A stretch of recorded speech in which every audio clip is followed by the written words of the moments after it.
and the animals that passed the first herd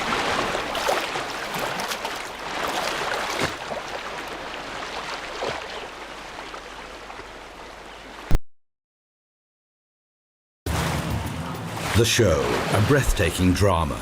The location, a river in Africa. The main protagonists, crocodiles. Supporting actors involved, everything Africa's wildlife has to offer. The expansive stage of the Masai Mara in Kenya is an ideal location for some stunning combats. Heavyweight conflicts and touching family scenes. The show centers on the age-old theme of the hunted and the hunters, life and death.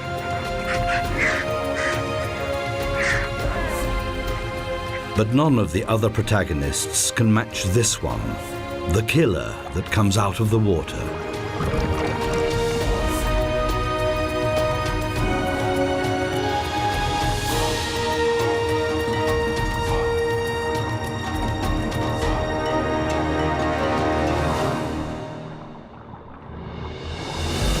Hardly any other region in Africa is home to a greater multitude of animals than the Masai Mara. This region in the southwest of Kenya is the land of the Masai. These are semi-nomadic pastoralists who live off their herds of cattle and are known to be excellent warriors. The Masai Mara National Park lies in the southwest of Kenya in East Africa and borders on the Serengeti in Tanzania. When the dry period begins in June in the southern Serengeti, innumerable herds of wildebeest join up to migrate over 800 kilometers to the Masai Mara, forever on the lookout for fresh pastures. During this migration, they have to cross several rivers. The greatest obstacle, and one that has to be crossed, is the Mara River. It flows from Kenya through the Masai Mara region and continues on across the border into Tanzania and the Serengeti. At first sight, it may not look particularly threatening, and it is indeed the main artery that keeps the Masai Mara alive. These heat-sensitive hippos rely completely on the river to secure their very existence in the savannah. Nowhere else does the vegetation offer such a wealth of food for the elephants. Depending on their size, these pachyderms also require from 70 to 250 litres of drinking water a day. And nowhere else can lions choose from such a well-stocked table, provided they're ready to wait a bit.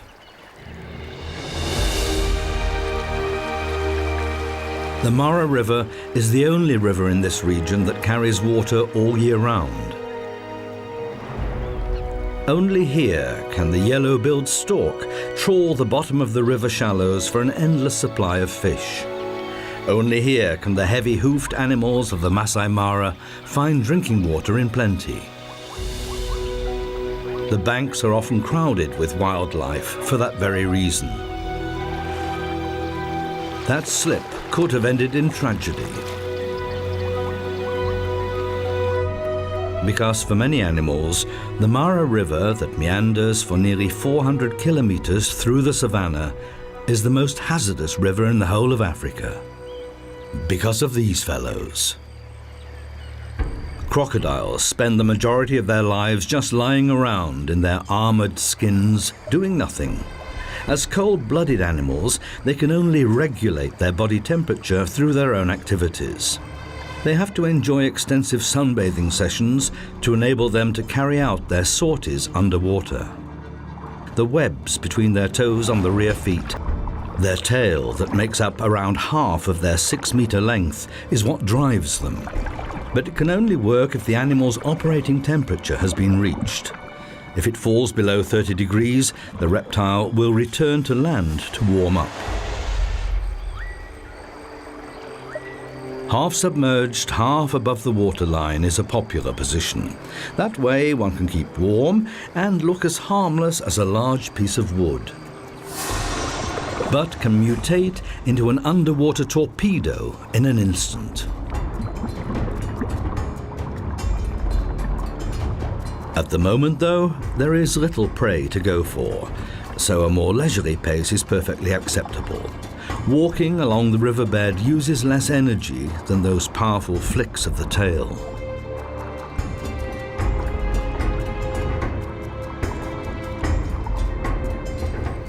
What looks like boredom-induced yawning is in fact temperature regulation. By opening its mouth, the reptile prevents its brain overheating. If it's still too hot, it moves into the water. A lunchtime doze underwater is only possible for a crocodile if the water is very warm. The geographical range of their existence is restricted to tropical and subtropical regions. They can't afford to waste too much energy. Most of the time throughout the year, they just wait, ready to attack with their fearsome jaws containing more than 70 teeth.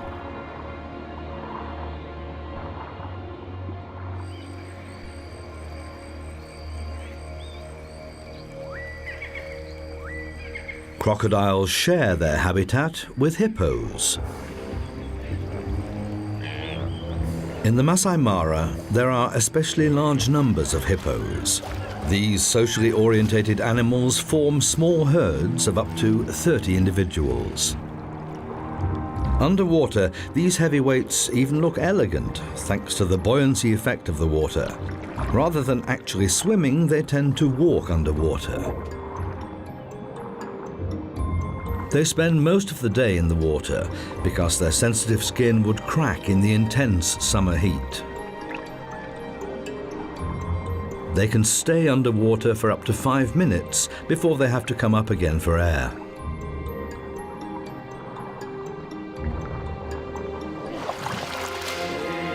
As a rule, one older bull will live together with a group of females and their young. The animals are generally related and maintain friendly contact with one another.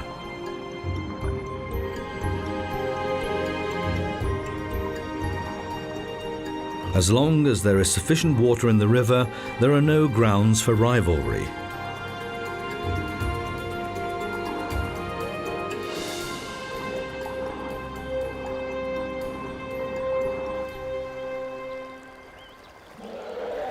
Elephants also like to congregate around the Mara River.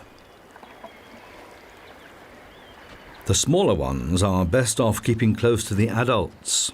That way, they're less likely to become a crocodile's next lunch.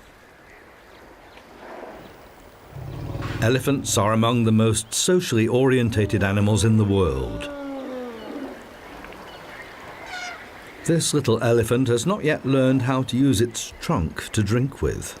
That muscular appendage is still in the way.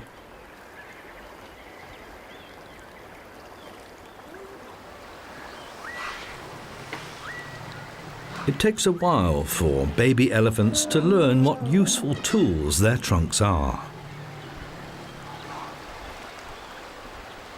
The older adults can use their muscular trunks as a most versatile multi-tool.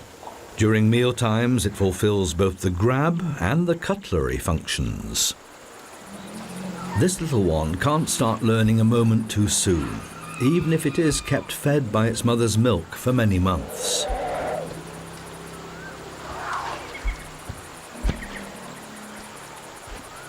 In greetings, the trunk acts as a handshake appendage, and the mutual smells tell the other party the identity of the caller.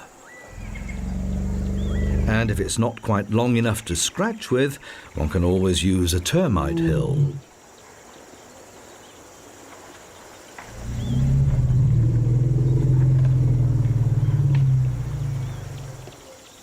This mother cheetah and her 3 almost fully grown young and 2 younger males have made their way down to the river. The brothers share the remains of the gazelle they caught.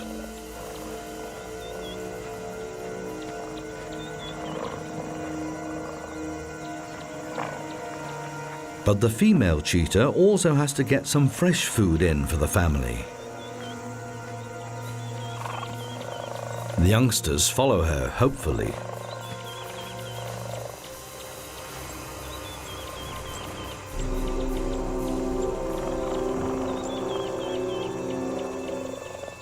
The brothers are so involved that they don't even notice the family. This one has been distracted. One youngster has discovered the hidden camera.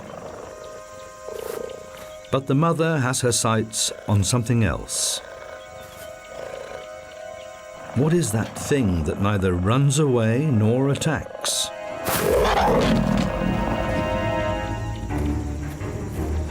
But what she has discovered does indeed run away. She begins the hunt.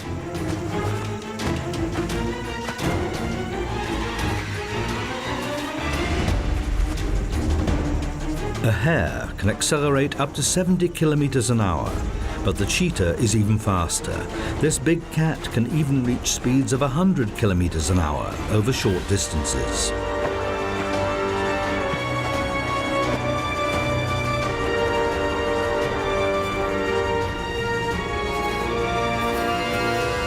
Hares are famous for their zigzag running strategy, but the cheetah is nearly as smart.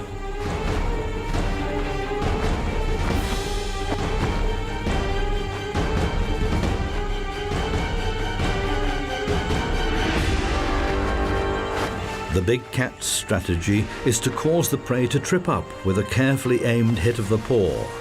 And yet,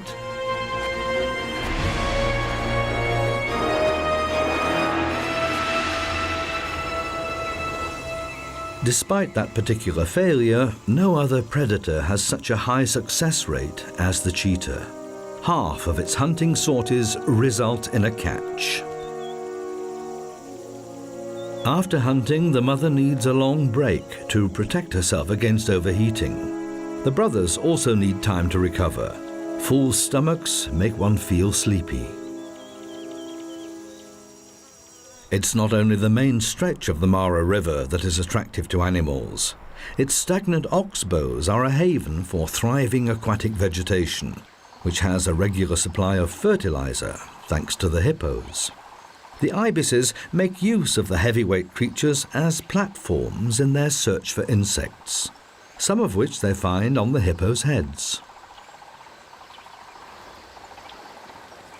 The crocodiles are even better camouflaged here than in the clear waters of the main river.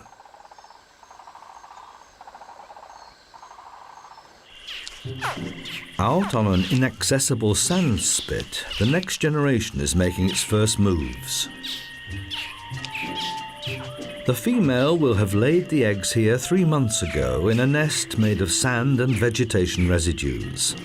The brooding temperature determines the sex of the young ones. In Nile crocodiles, the young will only be male if the eggs are maintained at a temperature of 32 to 35 degrees.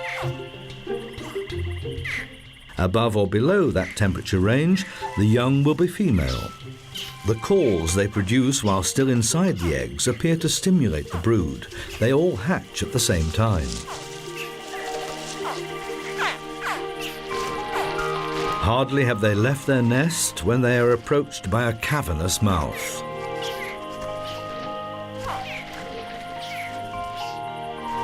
Just hatched, and their short lives already at an end? But not a single scale will be damaged. Their mother heard them calling and is transporting them safely to the water. Female crocodiles are extremely caring mothers and keep a watchful eye on their young. A fully grown giraffe may not need to worry much about a crocodile, but the act of drinking is still quite awkward. It's not only the fact that they almost have to kneel down to drink. The animal has to apply considerable muscular effort to move its head downwards. Giraffes have a powerful tendon that keeps their head and neck upright when at rest. The river and its green banks attract many giraffes. For a long time it was felt that these animals had developed their long necks simply to give them unrivaled access to the higher leaves on the trees. However, they often eat vegetation at half their height. An alternative theory suggests that the long neck was used for a completely different purpose. to give the bulls an advantage when fighting over a female.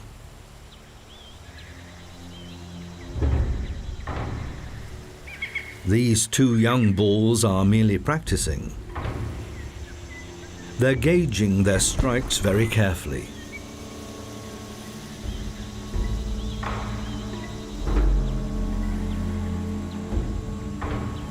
They live in loosely structured bachelor groups, but later become loners.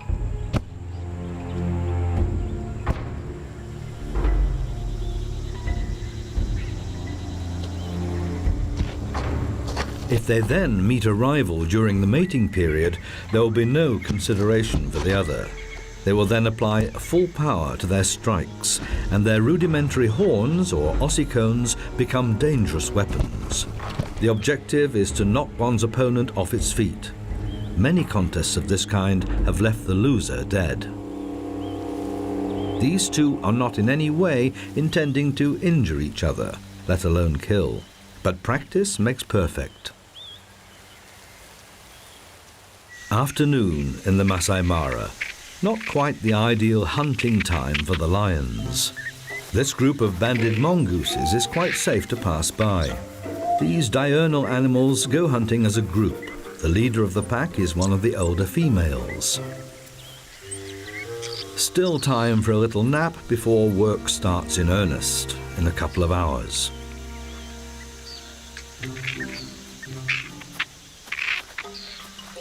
The mongooses scour the terrain for beetles, larvae and other insects. Now and again they dig down a little to unearth a particularly tasty morsel.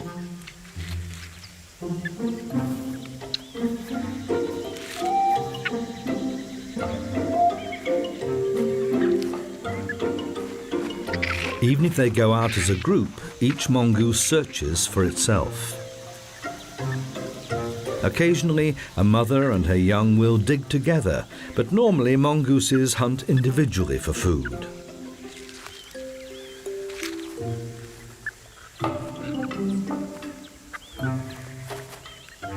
There are nevertheless close ties within the group, which will usually consist of 3 to 4 pairs and their young. In the Masai Mara, this results in groups of around 35 animals. Impala are seldom seen alone.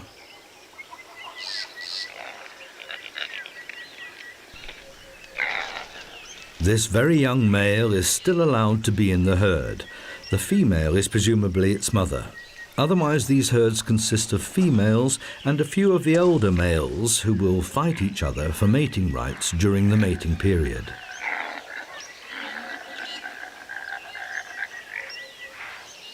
The dominant male will change from time to time at the top of the field. Outside the mating period, they graze peacefully together. In contrast to the wildebeest and zebras, impalas do not migrate outside the national park, so the lions have always got a steady source of food. That's an important point because lions, in contrast to crocodiles, can't go without fresh food for long periods, especially when they have young. They may not be babies anymore, but they're not able to hunt for themselves and rely completely on the adults. But it can take a while before they actually manage to deliver the goods.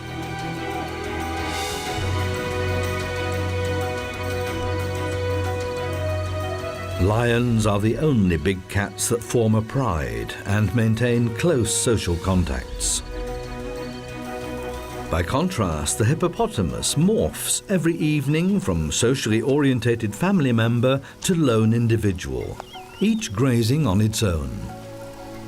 The hippos have to graze at night, unlike the diurnal zebras. Hippos would not survive extended grazing periods in the blazing sun.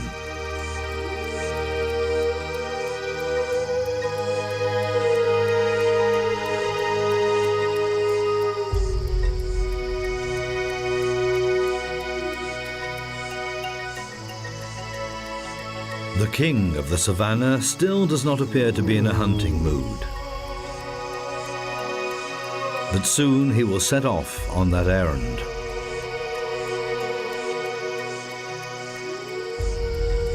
The animals in the Masai Mara have to be constantly on the lookout.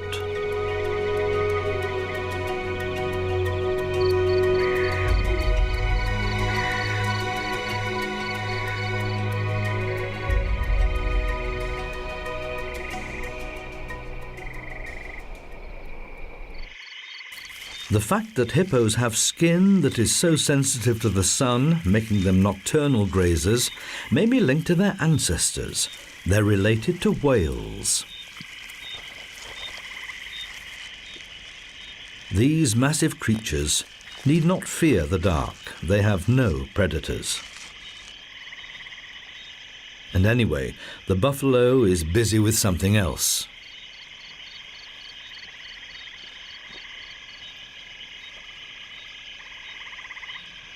It's in particular the smaller hunters, like the mongooses, that rely on the cover of darkness.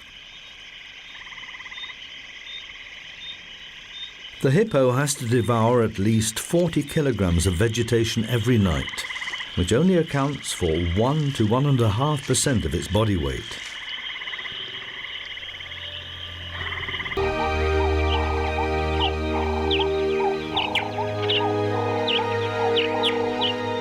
A new day dawns, and with it the start of the greatest drama of the Masai Mara.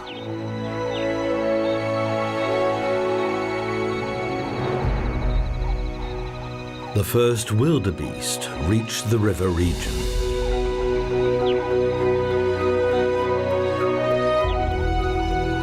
Behind them is an 800-kilometer energy-draining migration.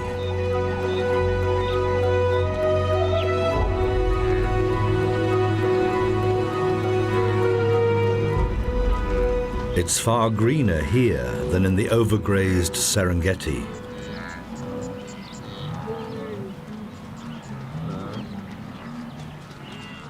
In the Masai Mara, the rain and drought periods are less extreme than in the southern Serengeti. Heavy thunderstorms keep ensuring a supply of fresh water, which benefits the green vegetation. Before the animals embark on the most difficult part of their journey, crossing the river, they enjoy a rest and take the edge off their hunger. They specialize in short grass. It replenishes itself relatively quickly, but is grazed to nothing in a short time, which is why these animals keep searching for new pastures. Their broad mouths, large incisors, and mobile lips make them the perfect lawn mowers.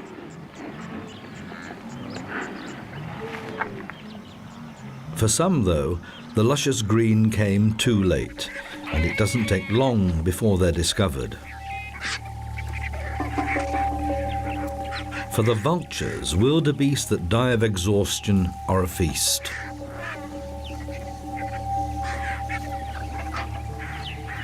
Ruppel's vultures specialize in large carrion, such as wildebeest. The marabou may be larger than them, but the vulture's sharp curved beaks are far superior, both as meat cutting tools and weapons.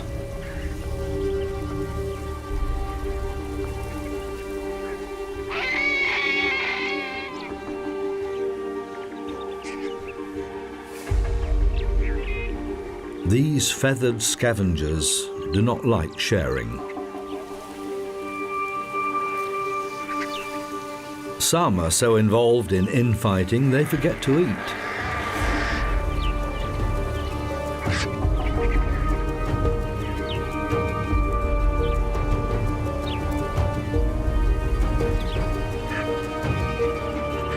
But these quarrelsome creatures provide an important service to the Masai Mara. By stripping carcasses, often right down to the bare bones, they prevent the spread of epidemic diseases.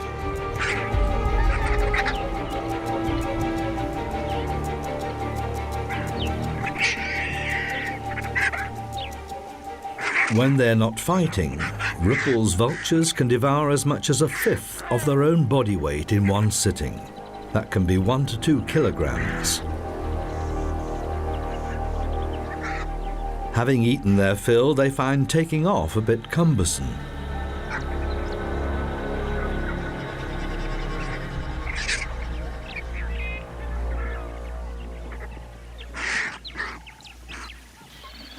Together with the first wildebeest, we see many zebras arriving in the Masai Mara. Zebras eat the longer, tougher grass, which opens up the way for the wildebeest to get to the shorter grass that's rich in nutrients. As compensation, the enormous herds of wildebeest provide protection for the zebras against attackers. It's normally the zebras that go down to the river first. And they have been waiting for this moment. Crocodiles know from experience where the animals will cross the river. Driven by thirst, the exhausted travelers make their way to the water. As long as the crocs are moving, they will be detected in good time. The lions have also taken up their positions and have already had a successful hunt.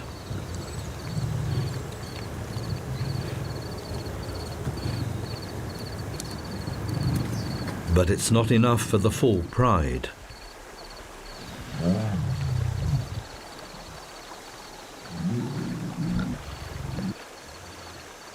The lions know exactly which points on the river are the easiest for the zebras and wildebeest to cross.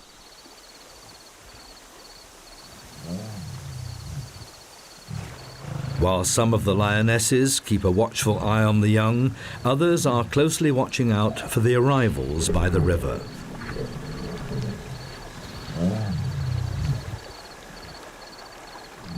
The lionesses, mostly mothers and daughters, sisters, aunts and nieces, form the hunting party.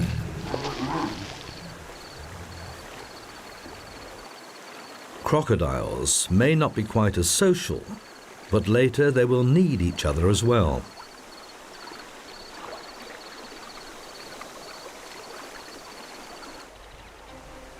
More and more wildebeest gather on the opposite bank. They're facing the greatest challenge of their long journey. The steep banks alone that line the Mara in many places are hard to overcome.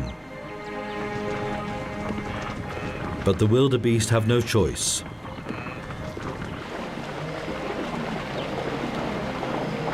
Down by the river, the life-saving herd becomes a liability. Hundreds of animals push their way forwards, leaving no opportunity for escape. The underwater hunters are on their way.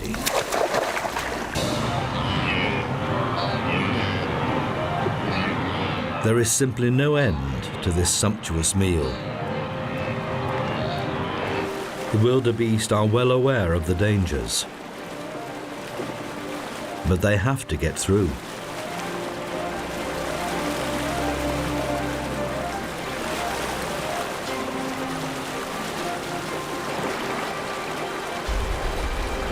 The river literally puts obstacles in their way, and those rocks are often deceptively slippery.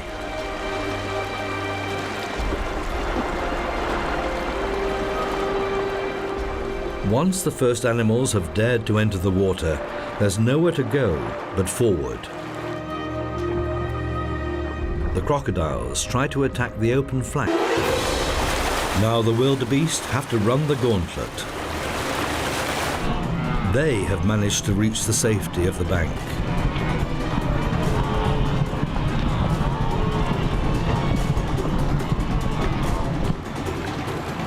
But some didn't make it.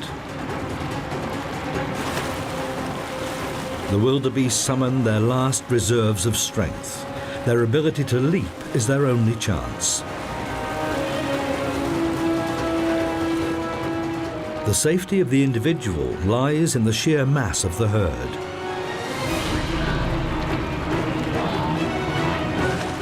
But the crocodiles are not alone.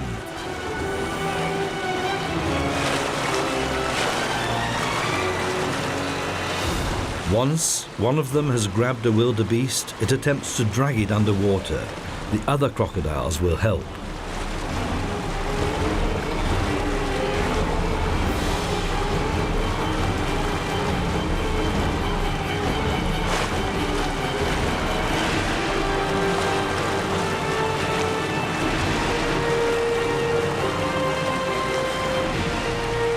Each bite has the force of 2,000 kilos.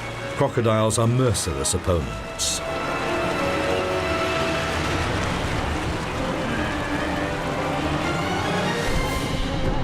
And the animals that pass the first hurdle are faced with the next ambush.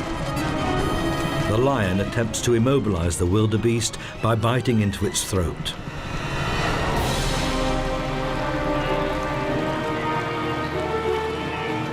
Even if they survive the river, they can still be trampled underfoot.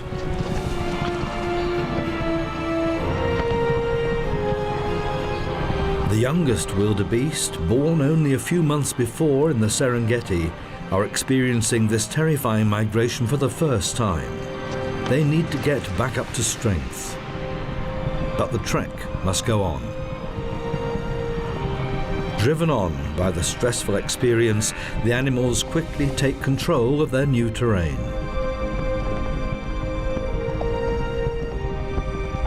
This large-scale partnership of convenience will now separate into smaller herds until it's time to return to the Serengeti in 2 months' time, following well-trodden ancestral paths.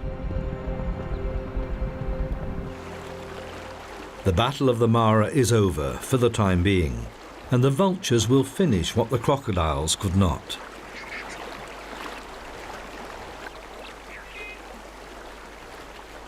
They're still living in the lap of a rare luxury.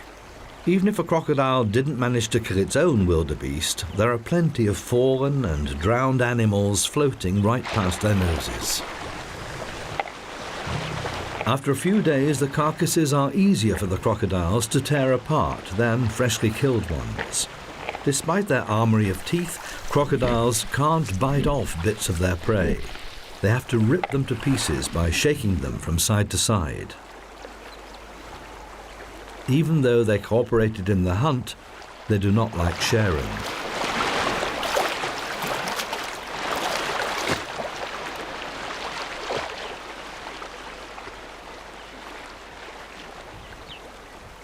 For the lions, the riverside hunt is now over.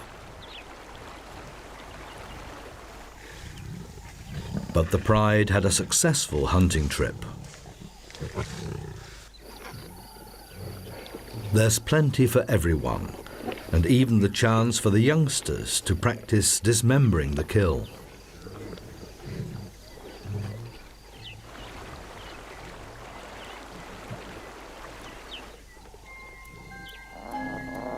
And practicing the fatal bite to the throat.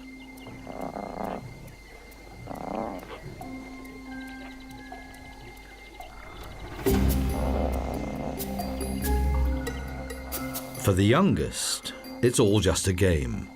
Their teeth are not yet powerful enough to tear the skin. They still need the adults for that.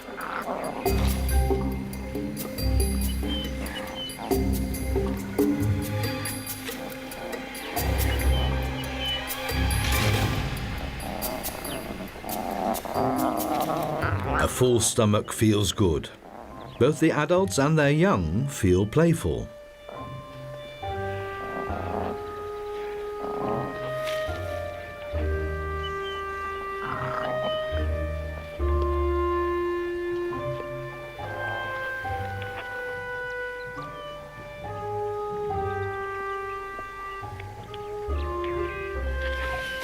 But this unconcerned rollicking can't last long. The adult lions know that if they leave the carcasses unattended for long, there will soon be nothing left. So they drag them to a safe larder, a tough task even for a fully grown lioness. Hunting and eating are thirsty work. Lions do not scoop up water with their tongues. The rough surface of the tongue binds the drops of water, and that causes a pillar of water to follow through the adhesive action between the water molecules.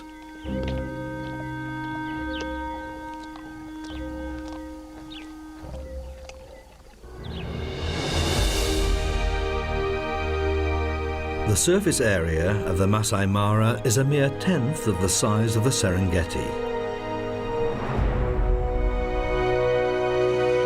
And yet it provides sufficient food for both the new arrivals and the long-established indigents. Most of the steppe zebras and wildebeest are migrants.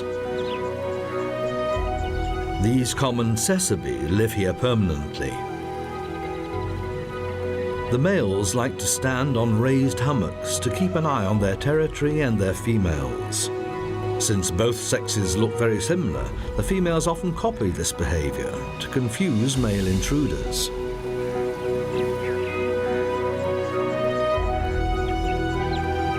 Giraffes have an even better view of the surroundings, which is why zebras like to stay close to the giraffes.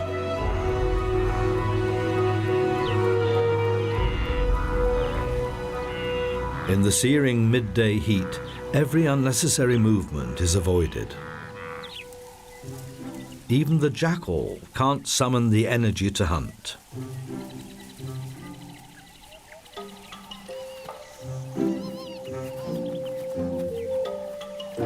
The hyenas are no different. Despite their reputation, hyenas are not merely dim scavengers. These youngsters will grow up into skilled hunters, capable of attacking even large hoofed animals such as wildebeest or zebras, individually or as a pack. But that time is still some way off.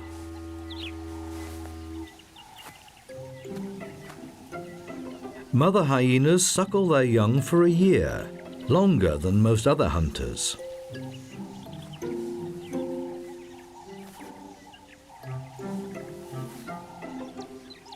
Hyenas live in clans, controlled by the females, and with a clearly defined hierarchy. The mother will pass her role on to her cub. Common cesabe are the preferred prey of hyenas, but not in the merciless midday heat. Nevertheless, even after the Great Migration, the drama of life and death is replayed over and over again in the Masai Mara. An African buffalo has died and has not yet been discovered by scavengers. Its companions try to protect it, and it looks as if all of them feel the need to reassure themselves that their fellow buffalo really is dead. The herd is looking confused and disorientated. Perhaps the dead animal was a dominant, mature female.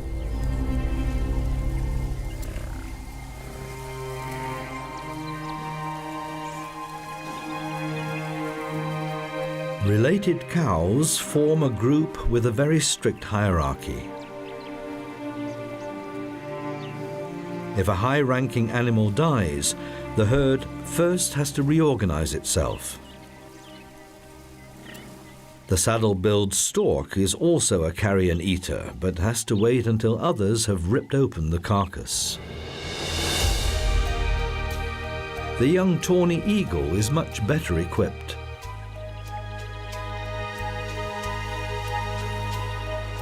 As pure vegetarians, elephants are most definitely not interested in carrion.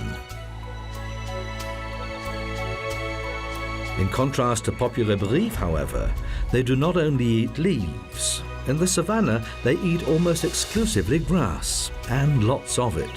An adult elephant will devour 200 to 300 kilograms of vegetation a day.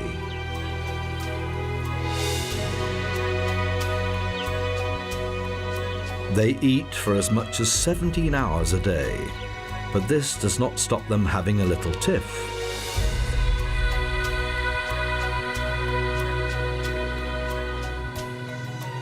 Even the babies try to work out how Mummy does it. But this little one has chosen the wrong place.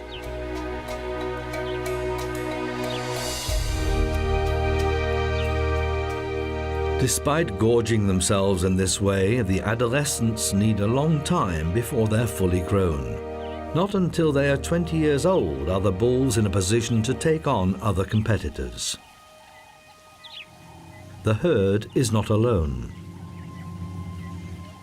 The rare hook-lipped rhinoceros is known to be one of the most dangerous animals in Africa. This herd of elephants is relatively vulnerable because of the young calves. They're not able to run away very fast.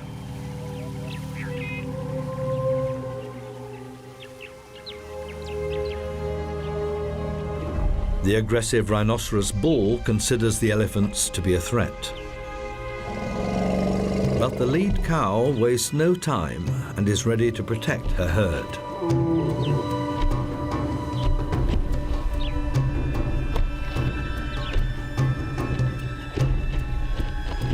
Even a rhinoceros is unlikely to take on a 3-ton heavyweight.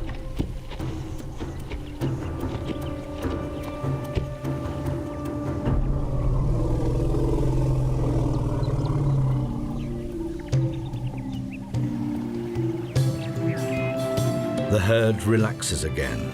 The younger ones are practicing contests for later life.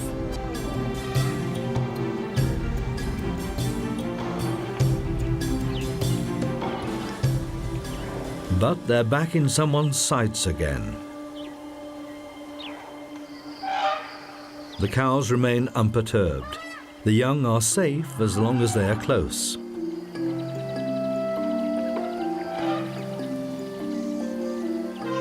As usual, working out what a useful tool the trunk is fun.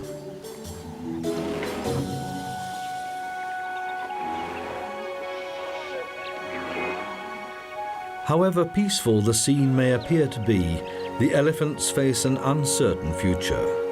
Poachers are still keen on killing these majestic animals for their tusks. Every year, the population of African elephants drops by 8%.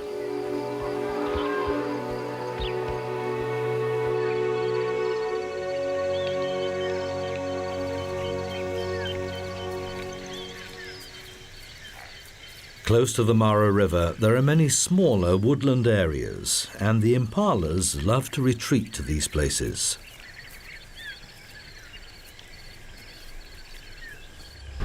One story higher up, an Anubis baboon keeps a watchful eye. On the ground, its fellow baboons are searching for titbits. The baboons dig in the ground for insects and roots. To be able to ride piggyback, an infant has to be at least 6 weeks old. Until then, the babies cling to their mother's furry underbelly.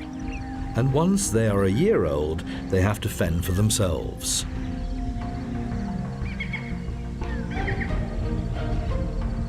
At an age of around 3 months, the young begin to take an interest in each other and play together.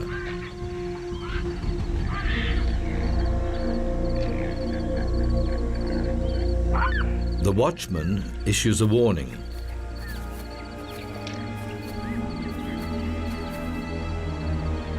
The lion has no chance.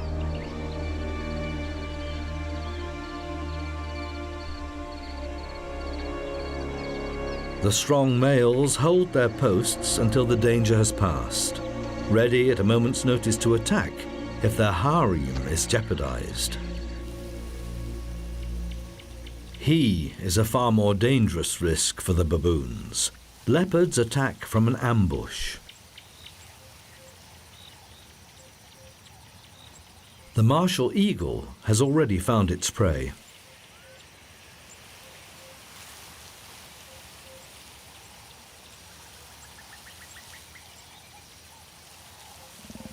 It's still too hot for the leopard. Big cats do not go hunting until dusk. But they are already being watched. Raptors often stay close to larger hunters because there's a good chance that a successful hunt will leave something for them.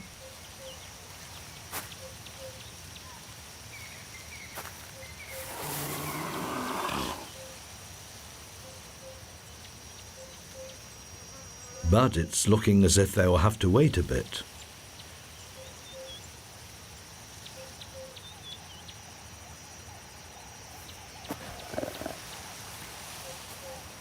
Or will they?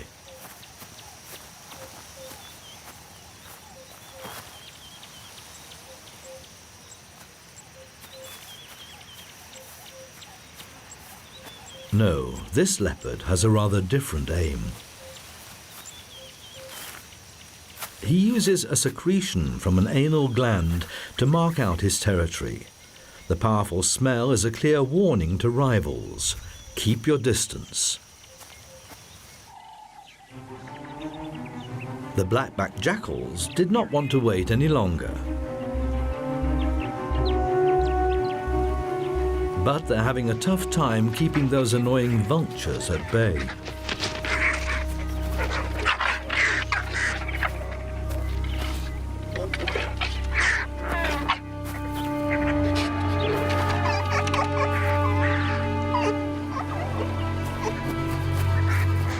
The moderately sized hunters are clearly outnumbered by the vultures, and a fair amount of their freshly replaced energy gets used up again.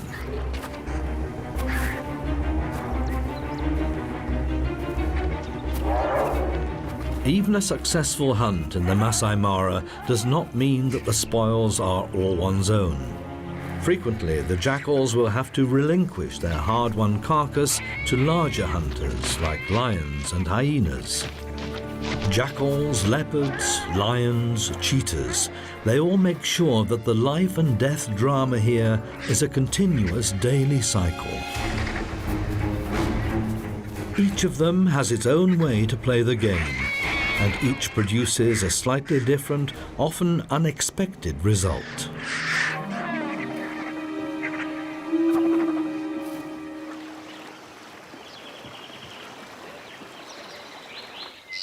But none of them plays the game in the same dramatic and unusual way as these animals.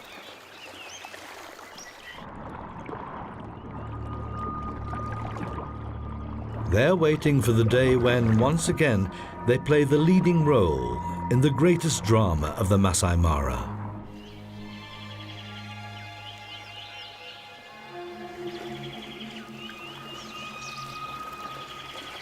The day the wildebeest crossed the river.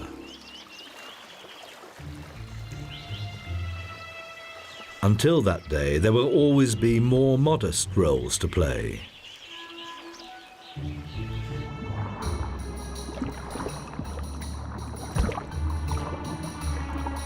Whether the prey is big or small, the director's instructions are always the same. Has this yellow-billed stork not noticed the living tree trunk?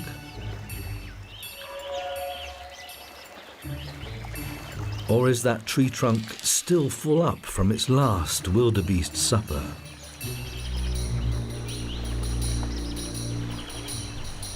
Whichever way it goes, there's permanent tension in the air.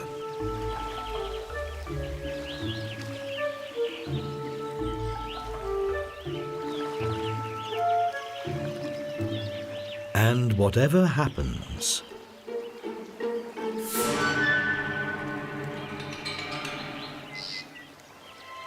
the result is not known in advance.